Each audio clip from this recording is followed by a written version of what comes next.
it as well. Okay, good deal. Well, good morning and thank you for joining the Chamber in our discussion with Workforce Solutions Alamo. We're excited to have everyone here today. And on behalf of the Chamber, John During and myself, we'd like to welcome Workforce Solutions Alamo. Workforce Solutions is an industry leader in providing placement and labor development services in the San Antonio area. Today on the call, we have Adrian Lopez, CEO, Linda Canizales, Head of Public and Government Relations, and Aaron Smith, COO of C2 Global. Adrian and team have been working hard to implement the proper systems to handle the increased workflow. As most of you know, the November 3rd election resulted in San Antonio voters approving Ready to Work SA, a workforce development program funded with a 1/8 cent sales tax estimated to bring in $154 million over 4 years. Workforce Solutions Alamo is an integral part to the program and will help manage much of the day-to-day operations. Workforce Solutions team is here today to provide detail on the resources they have available and assist your organization in the first steps to getting plugged into the program. Once again, thank you for joining. And from here, I'm going to pass the floor to Adrian, CEO with Workforce Solutions Alamo. Thank you, Aaron, and I appreciate the opportunity to be here and speak with you this morning. We do have a formal presentation, a formal PowerPoint. So today we're going to focus specifically on the business services side, but just in general, though, as before we get into the slides, Workforce Solutions Alamo covers a 13-county region, including Bexar County and City San Antonio. On an annual basis, we're seeing about 200,000 folks coming to our 16 career centers. We have 5 career centers here in Bexar County. And, in large part, our services are to provide, services for people who are unemployed to get back into the work market. Largely, we're focusing on a few industries, and we'll go through some of those details associated with that. But I wanted to kind of just talk a little bit today about our business services side. Next slide.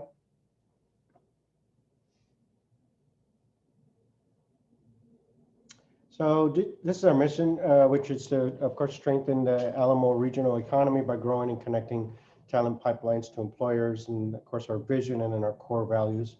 Next slide. So these are the industries that we are promoting. And the way we come to that conclusion is basically our responsibility is to develop what's called a local work plan or local plan. And that's basically our 4-year strategic plan, where we are identifying those industries that are going to provide good paying jobs and that are going to continue to grow as we move forward. So of course, we work hand in hand with our training providers to put people into construction, IT, cybersecurity, manufacturing, aerospace, and those that are mentioned here in the industries. There are some particular targeted occupations where we are encouraging people to go into and get trained and upskilled on in order to be able to be placed into those particular industries. Next slide. So just some quick numbers. This is probably the most recent data associated with number of placements. So we had almost 11,700 placements associated with people who were enrolled into our programs.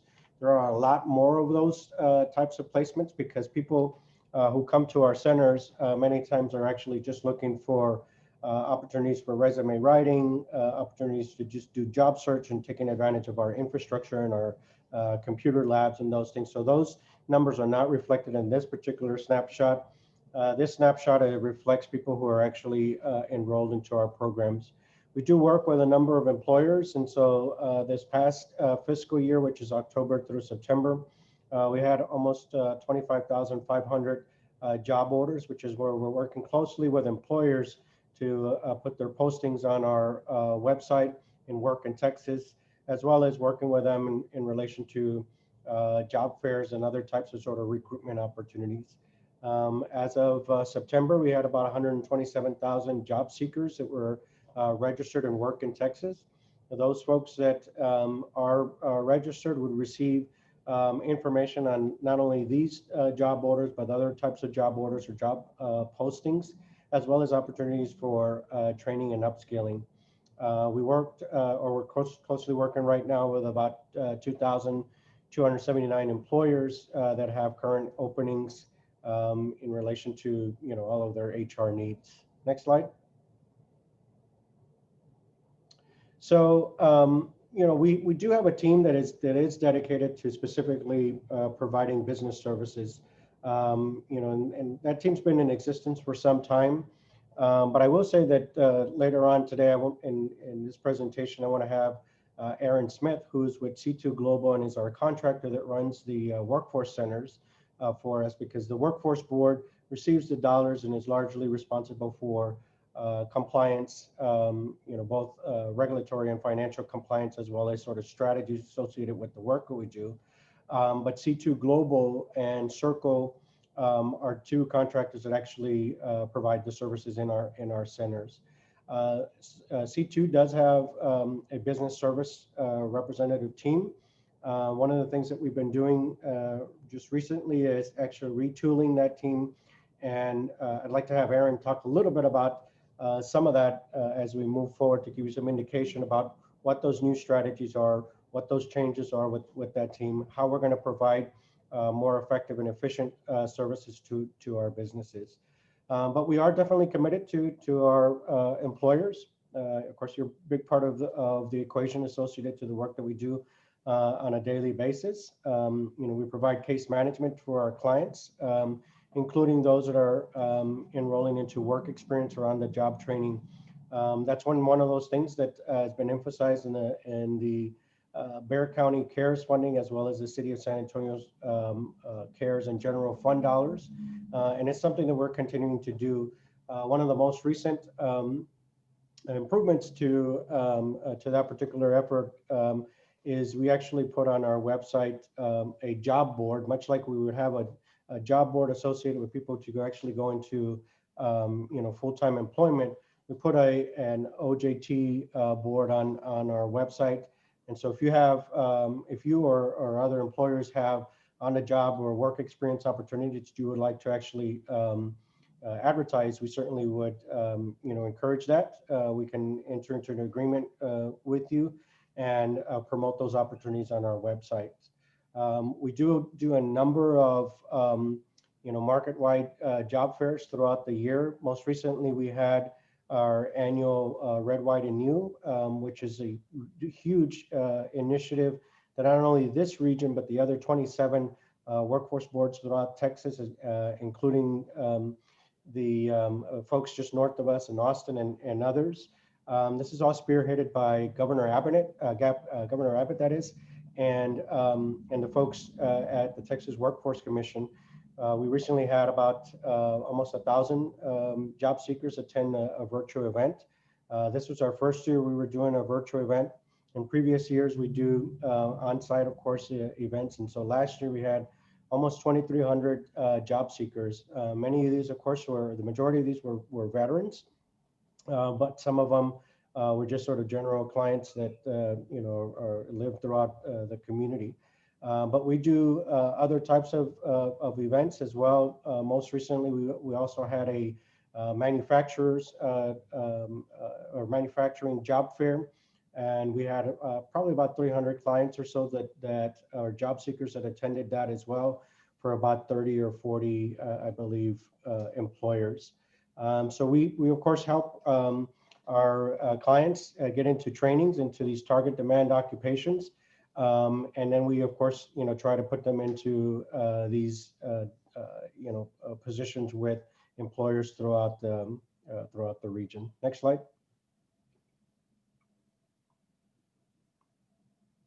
For our job seekers, of course, we provide, if they're registered and work in Texas, they have a platform for where they can access 24/7, 365 days a year.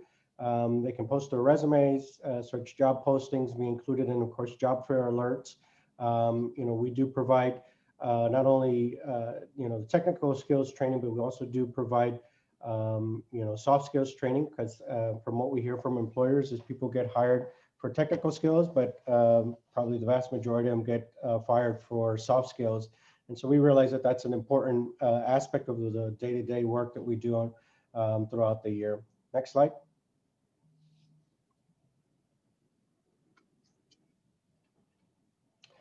What are some of the things that specific programs that we could or that we provide to employers? So of course, you already heard recruitment assistance.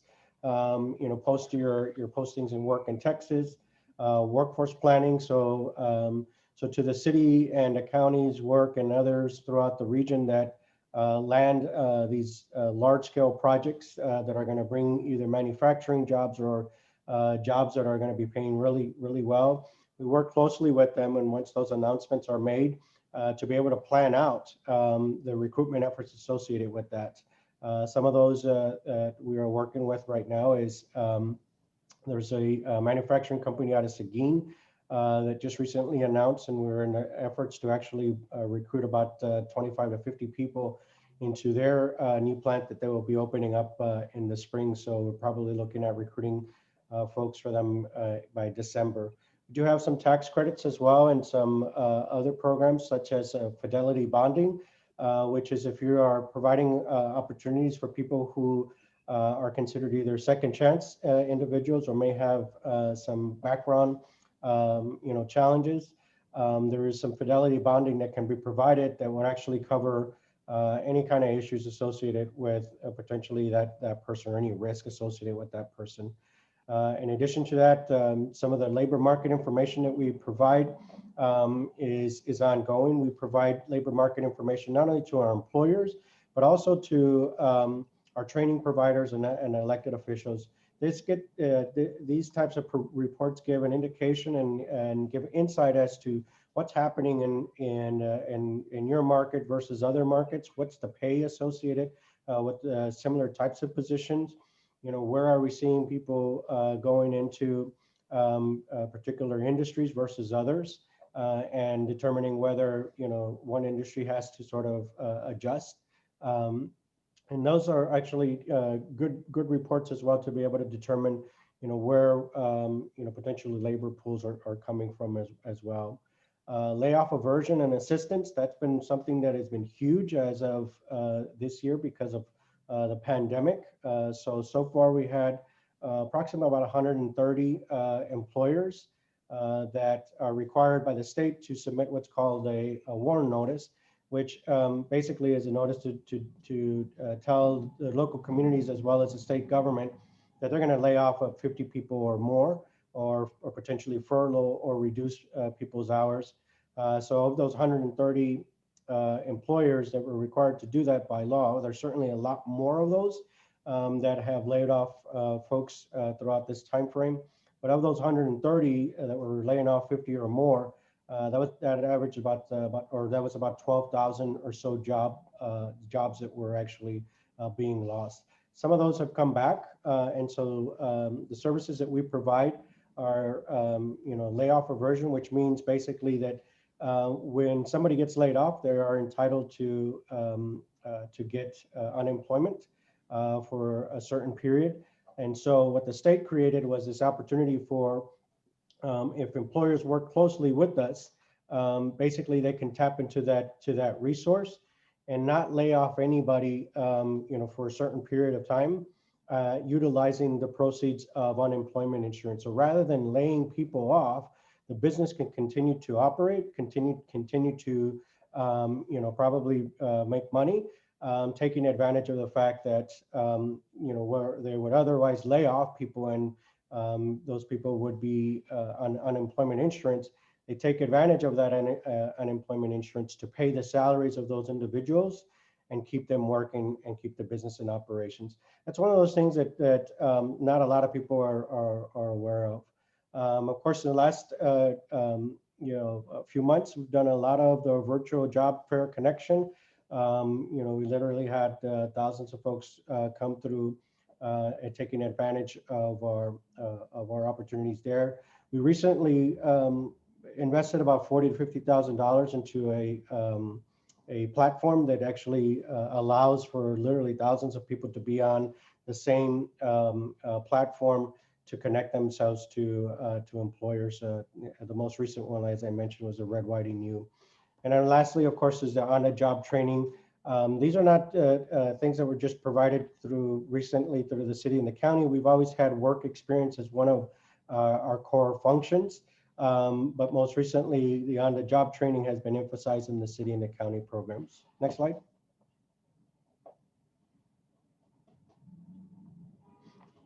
So what can we do in relation to helping your business? So as I mentioned, we can pay for individuals while they are on the job training or work experience.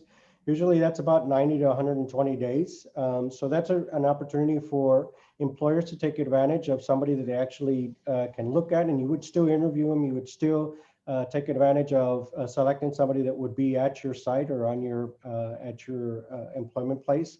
But it gives you the opportunity to be able to evaluate somebody to see if whether they're actually going to make it or not. And if they don't, then that's fine. That's an okay outcome. But if they do, then you save yourself some money from that time period of whatever that salary was for that 90 to 120 days. We also, during this time are considered, the employer of record for those individuals that go through that type of experience. Usually the program length is about 6 to 13 weeks. We cover liability insurance in case of any kind of events on site. We of course go through basic things like the electronic timesheets are submitted by the trainee. We also, in some instances, provide other types of supports for clients, including like things like bus passes and stuff like that to be able to get people to the work site. The employer will provide, tools, equipment, and other things, and of course, determine a pay rate based on the starting minimum by the funding sources that we receive. Next slide.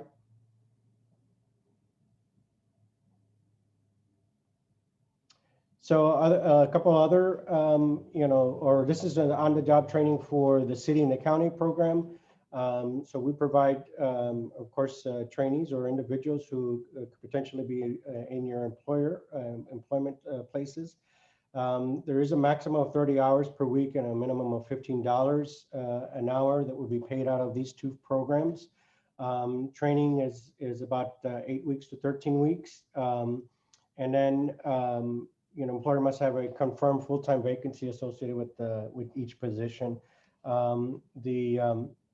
One of the things that we wanted to make sure in the development of this particular programs is that these clients are not displacing any other sort of regular time employees that the employer is working with.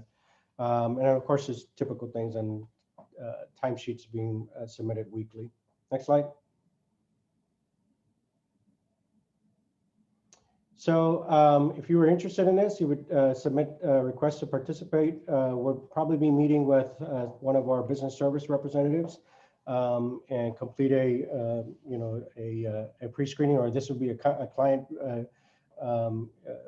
participating with that as well as the business. We would register the employer or the business and work in Texas, submit a full list of, or we would ask for a full list of vacancies and job descriptions. And review business information for eligibility. And then of course, a couple of other sort of steps, and then the matching process begins. As of, I believe, last week, we have approximately about 40 or so participants in both the city and the county program that are participating in OJT. So those are participants, but I think we have approximately about, I think 80 or so, I'm sorry, there's 40 employers that have signed up for the program. I believe we have about 20 or so participants in those particular slots working with those employers. Next slide. So before I tail off, I wanted to offer the opportunity for Aaron Smith to talk a little bit about some of the changes that we're making into the business service representative model and how we think that we can potentially bring some more value to our employers and the businesses that we work with. So Aaron, if you're on, can you chime in? Yeah, sure. And apologies for the strange setting. I actually had to head up to Fort Worth and put out a small fire, so I'm calling from the road. So I don't have a cool background like Adrian does today. But I did see a couple of questions come through in the chat, and before I jump into the business service, I just want to respond to those. one of the questions was what percentage of folks that we put into training actually completes. Generally, when we're putting them into classroom training, that's about 80%. When we're doing these kind of on-the-job trainings, that varies. It's a little different because we consider a successful placement one that maybe doesn't complete, but they get a job at the employer where they're working, or they get a job at another employer.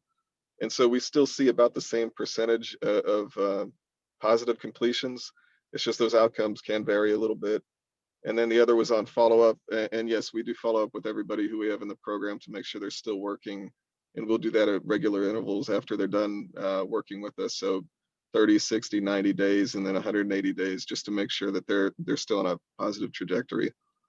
For the business solutions department, yes, we are making some changes. Of course, the pandemic has introduced some opportunities to operate a little differently and place new demands on us, but also the introduction of the CARES funding has really shifted our focus towards on-the-job training and work-based learning.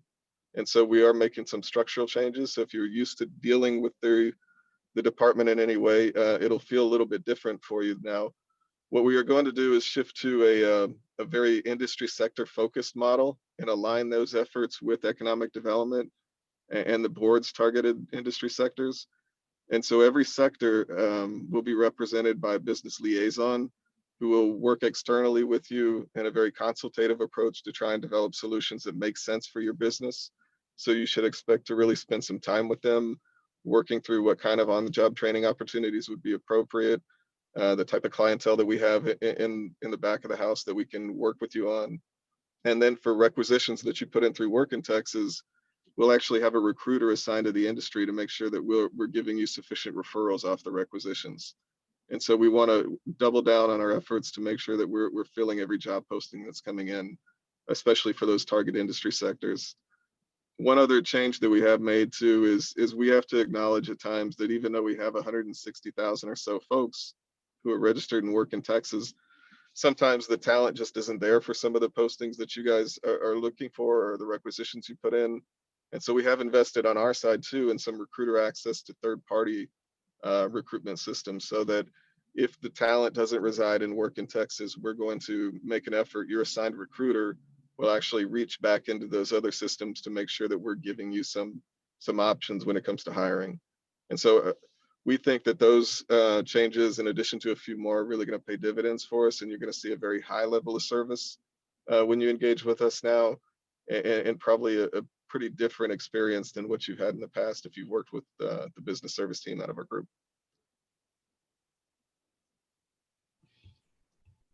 And then Adrian did mention, I appreciate the job board that we have up.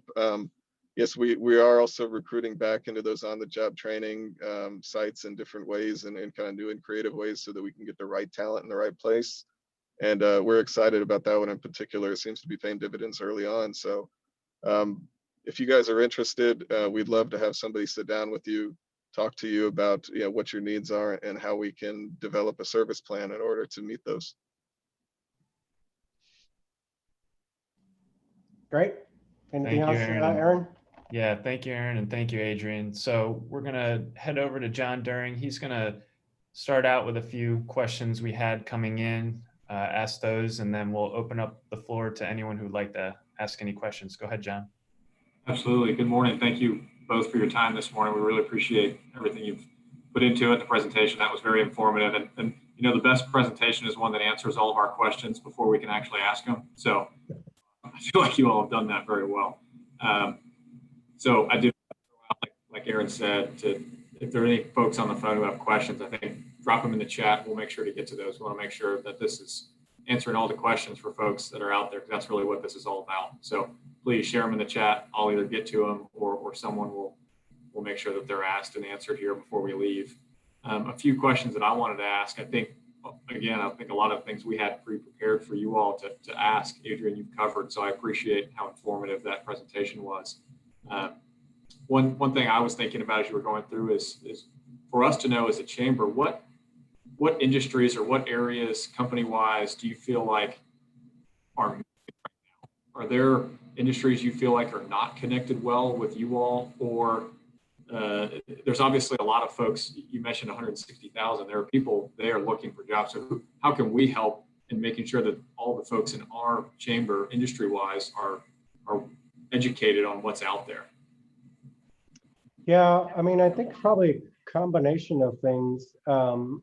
First off, one of the things that I think that we bring to the table that adds a value proposition to organizations, and to elected officials and our training providers is really the data.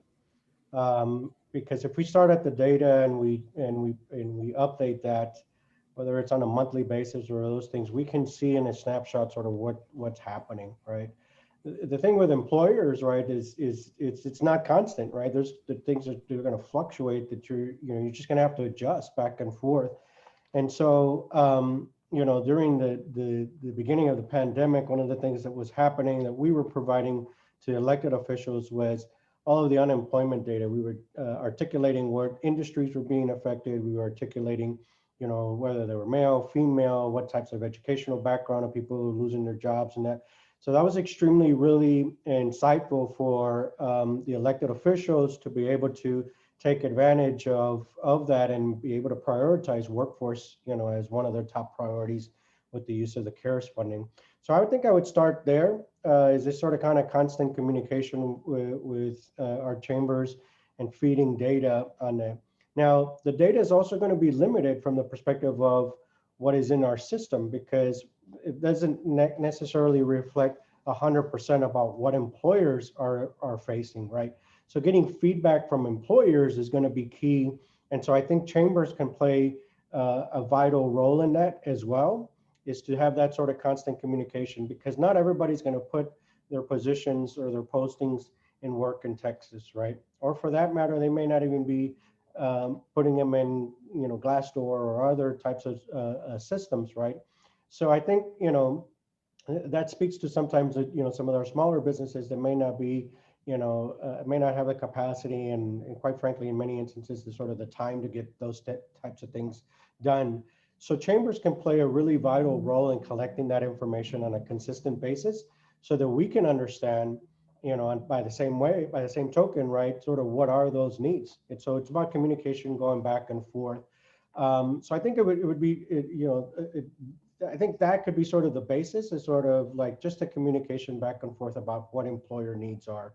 We can, one of the things that I've made a priority to do when I took over this job is to look at our data a lot more in depth and really tailor the sort of the reports to, are we really meeting employer needs? Are we really, supporting the industries that we say we're supporting?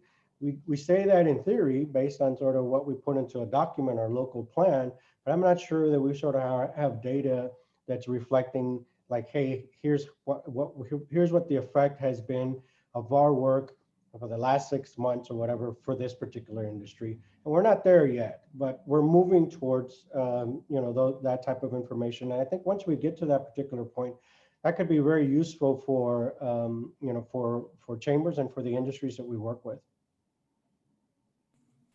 Absolutely. And I think that data is really helpful. Is the data that you're speaking to, is that available on your site or is that shared publicly?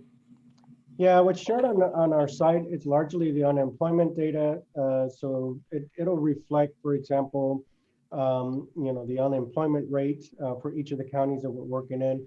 It will reflect how many people got placed, some information on the industries.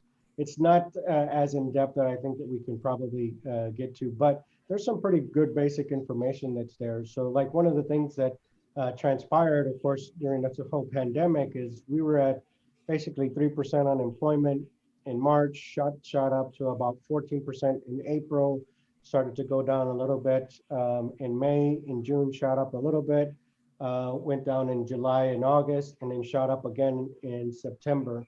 And so that's vital information because you get to see, what's happening in terms of sort of like your labor pools. Like there's a significant amount of labor pool out right now because people are unemployed. The unemployment rate is based on sort of people who are unemployed and are looking for employment. There may be those that are unemployed and they're not engaged, right? They're not on unemployment insurance. They're not engaged in looking for work. And that's a reality because some parents and folks have just decided to stay home while their kids are not in school, right? And they're not going to go back into the workplace. But so we have some of that data, but we still need significant improvements for other types of data that I was mentioning. And if I could, I would add to what Adrian said. We also we do provide custom labor market information like wage data and occupational profiles to individual businesses too. We do have access to third-party modeling software called EMSI. It really gives us detailed projections on where wages are going and the demand and supply for each individual occupation. So we'd love to work with individual businesses that are members of the chamber as well to provide them with some better intelligence when it comes to how they're going about hiring, maybe the wages they're paying in order to be competitive in the environment. But then also, to his point on really being smart about how we operate, that's one of the exciting things about the shift to a recruiter model that we're making right now is with the system we have with Work in Texas, we really have the ability to micro target that population too. And so as you guys put in requisitions, we can really take I think a thoughtful and targeted approach to who we recruit back in there. And so a good, for instance, is we were trying to fill some on-the-job training slots for a local manufacturing group, and we're able to segment down that 160,000 or so population that's out there looking for work to hone in on people who are making plus or minus 20% on the wage that is going to be offered to that position, people in close proximity to the actual employer, and then folks who are in a comparable environment, even if it wasn't manufacturing, maybe transportation and logistics, something that translates well. And so there's a lot of data and science behind the overall fulfillment process as well.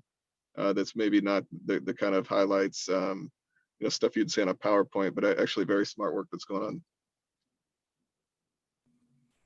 Thanks for that additional info. That's great to know. It sounds like really the best thing for companies within the chamber and members is if there are specific needs or specific requests on data is to get directly with you all, and some of that information can be further really dive down into the data and figure out where their needs are and what you guys can provide.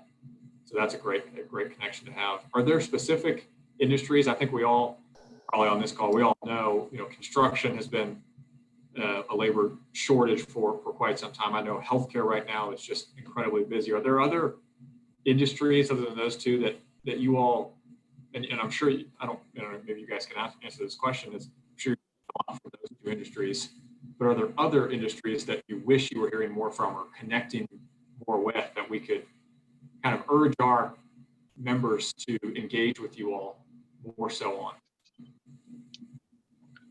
I would say that we probably need to be connected with all of the industries, because part of what some of the data that we have is a little stale given the fact that because we're living in a pandemic, right? And sort of projections and those types of things are a little harder to come by because we don't have the level of certainty that we had, 7-8 months ago. And so getting employer feedback on all of the industries across the board is going to be very key. And that's one of the difficulties right now because we're starting our new development of our new local plan, is we're trying to figure out, well, how the hell do we project, what things are going to look like, for each of the industries. We've got some data, and some of that is kind of a roll of dice, and it may be that we just run with whatever data we have, knowing full well that we're probably going to have to update this in another 7 or 8 months, right, to figure out what the real projections are going to look like. But I would just try to kind of say in general, any of the employers, especially during this particular time, getting feedback and engagement for them is going to be key.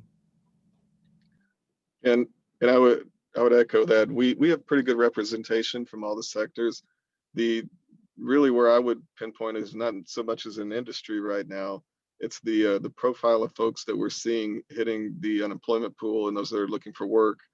They generally tend to skew towards the younger population. They tend to skew towards a high school diploma to an associate's degree level.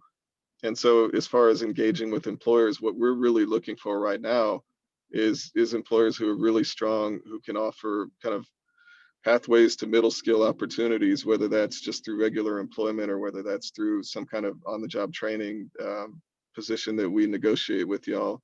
But that's really where the pain point is. Just most of that labor pool that's sitting out there right now, it's actually a really good opportunity. They're very skilled, but they tend to be early in their career, a little less education, but I think prime for some additional training and an intervention that's going to move them along their career pathway. So I know that's not a great answer in terms of what industries we would have plug in, but I think the kind of employers that are offering opportunities to that type of person are what we really need right now. Well, I think I take away a positive from that, that you are being engaged by a lot of different industries. It's not like you're having a lack of people reach out to you and try to leverage what you're doing. So I take that as a positive. I do have a couple questions here in the chat that I want to share with you from Lisa Fullerton. And Lisa, please jump in and fill in as you or respond to their responses as you wish. She's asking, how does the state workforce development collaborate with the city and county?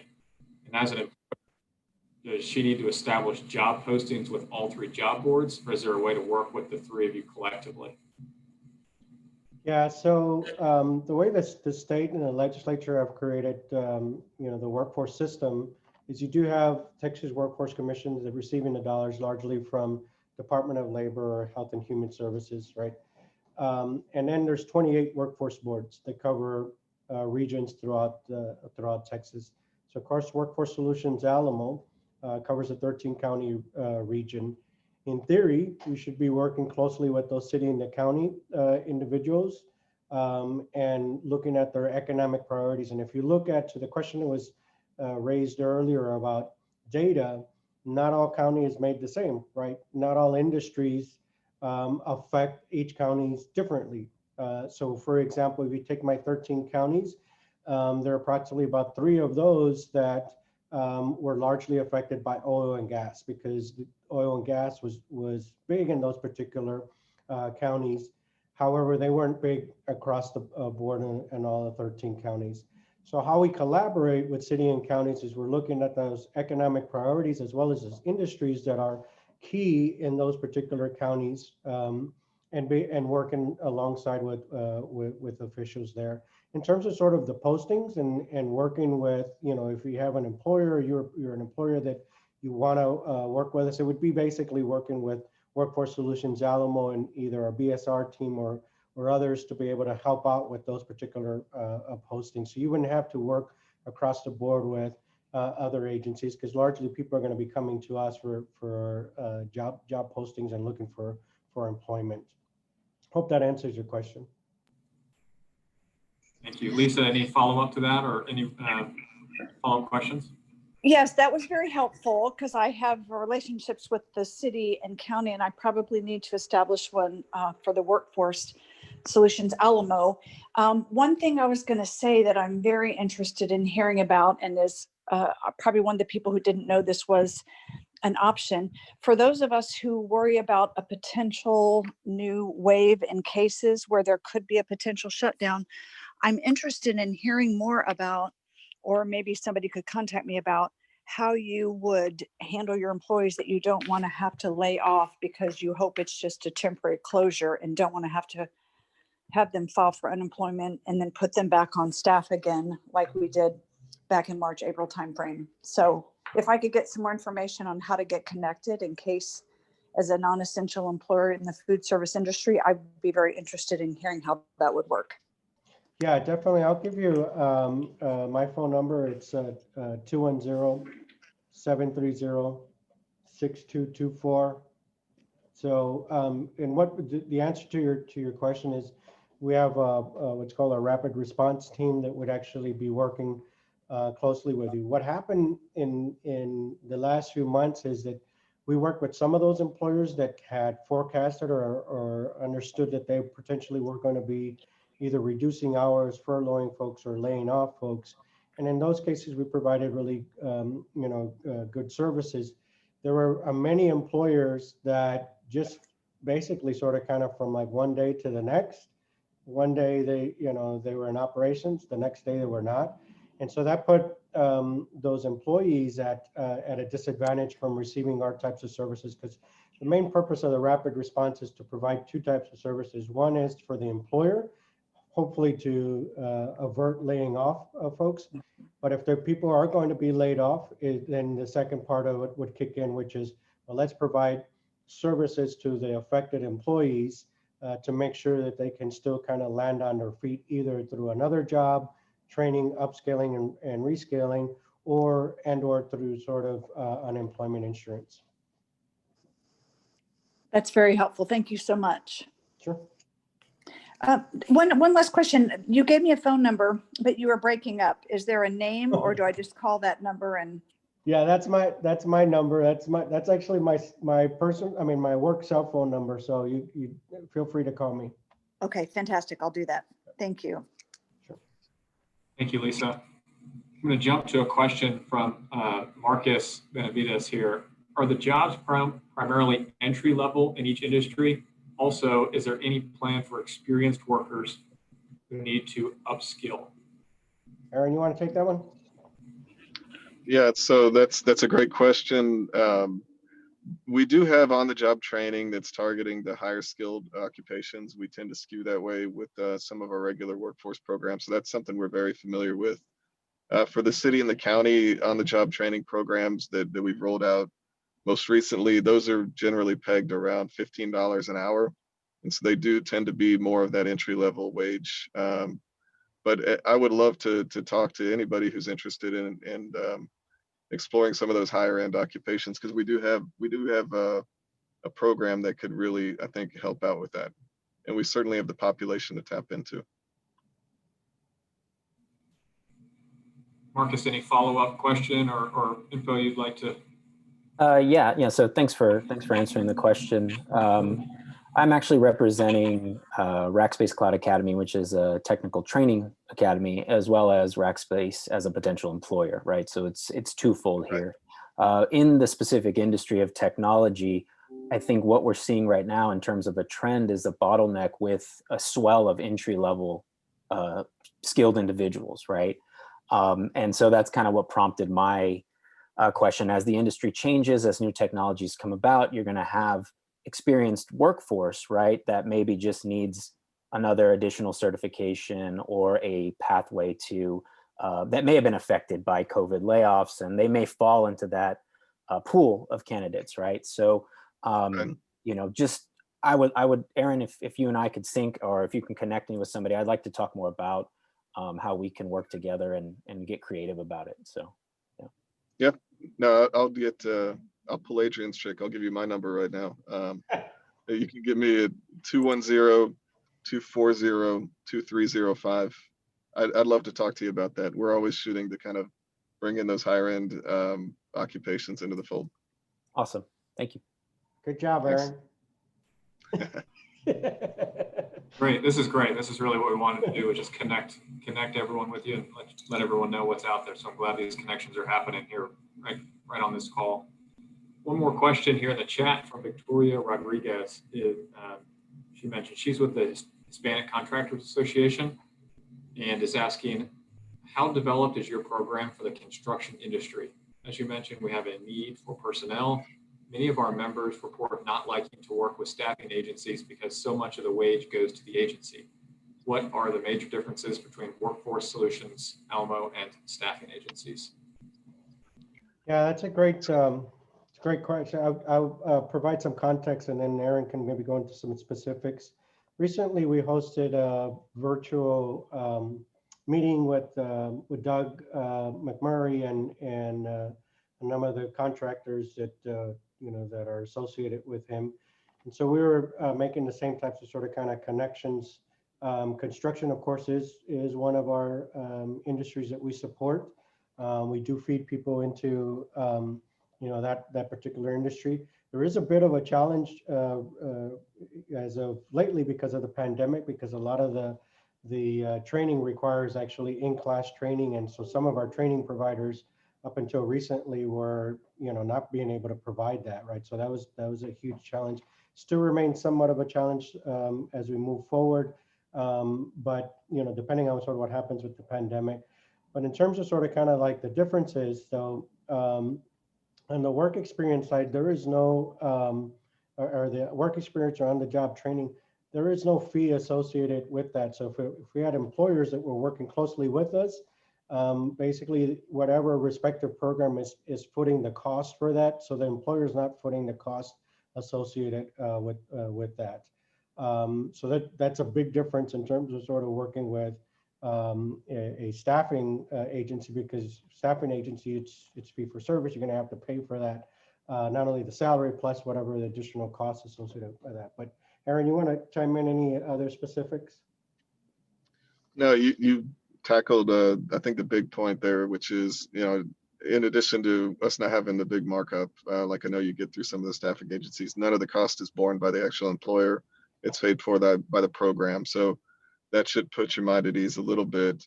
In terms of us really tapping in and working with the construction industry, we do have connections with them, but those could always be deeper. That number I mentioned earlier, the 160,000 or so, we have direct access to those guys and the ability to target them with some outreach. And so, yes, if you have construction occupations that you think would be good fits, or employers that you think would be good fits for the on-the-job training program, it'd be great to sit down with you and kind of go through that, because we can start reaching out to folks to fill those spots to make sure that we're getting you guys the labor force that you need. Thank you for those responses. Victoria, did you have any follow-up questions or responses to that you wanted to chime in with?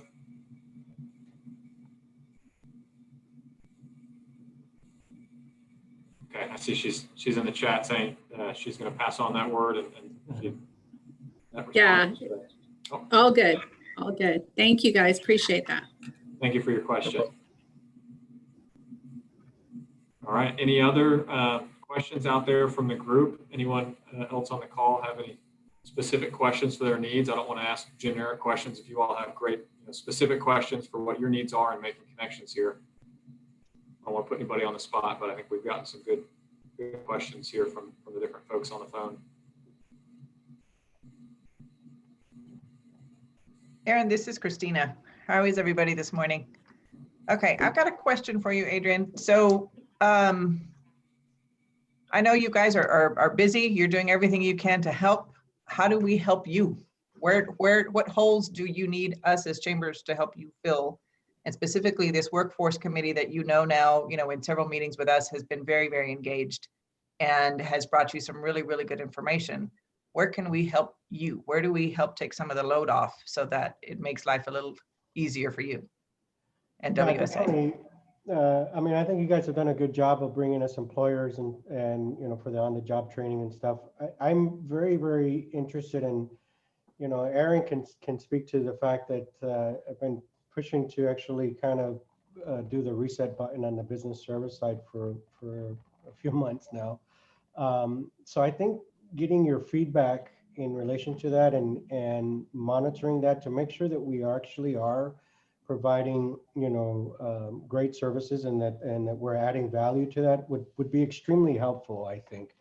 The other is we are in the process of developing the local plan. So we're juggling a whole number of priorities. Sometimes people, when they look at me and they see me on TV like an idiot talking about whatever, the city or the county program and stuff, they're like, okay, well, he's associated with the city county program.